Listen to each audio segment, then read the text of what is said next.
Hello everyone. So another question has been popped up in our WhatsApp group और फटाफट देखते हैं बहुत ही अच्छा क्वेश्चन है. Let's try to solve it. So question is asked by Venkat Sai Teja Dantu and question says the number of positive fractions m by n such that m by n is greater than 1 by 3 and less than 1. So the range of m by n is given to us, that is the fraction is given to us. Also, it says, and having the property that the fraction remains the same by adding some positive integer. Another keyword is sum. So it is not saying that fraction has to be, or this property has to be such that if you use any other number in the universe, it should work. It is saying that this property should remain same for some positive integers. And what is the property? That fraction remains the same by adding some positive integer to the numerator and multiplying the denominator by the same positive integer. So what they mean, that if the fraction is m by n, we multiply this m by n with any value, let's say a constant x, and we add a constant x to the numerator and we divide it by the same value x. This remains same. So this is what they are saying. Now let's try to simplify and solve it. So n and n cancels out. We have mx equals to m plus x.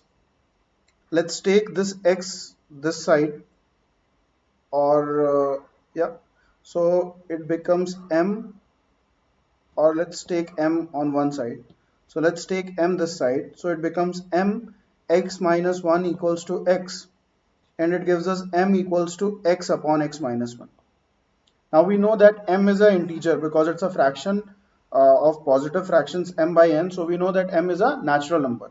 So if m is a natural number, that means x upon x minus 1 is a natural number. So how and what values we can get? So the way to solve is x minus 1 plus 1 upon x minus 1 plus 1 upon x minus 1. So this cancels out. Now x minus 1 has to be a factor of 1. That means x minus 1 is equal to 1. That gives us x equals to 2. So this is the only value of x that is possible. So this some positive integer, so that positive integer is 2. One thing is clear. Now what is m? Let's replace x by 2. So it is 2 upon 2 minus 1. That gives us 2. So the value of m is 2 and x is also 2. So the fraction becomes 2 by n.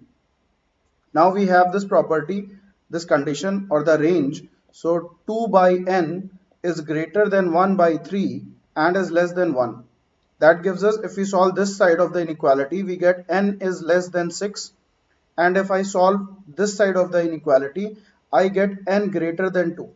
So the values that n can take are, n can be 3, 4 and 5. So there are three such fractions which are possible, and those fractions are 2 by 3, sorry, 2 by 4 and 2 by 5. It's a nice question and I hope it is clear to all of you. And if you like this video, please like, share and subscribe to our YouTube channel. We are working hard for all of you, and we have uploaded this daily quant series video of today's as well. Please watch that. It has some great questions of series. Thank you guys. All the best.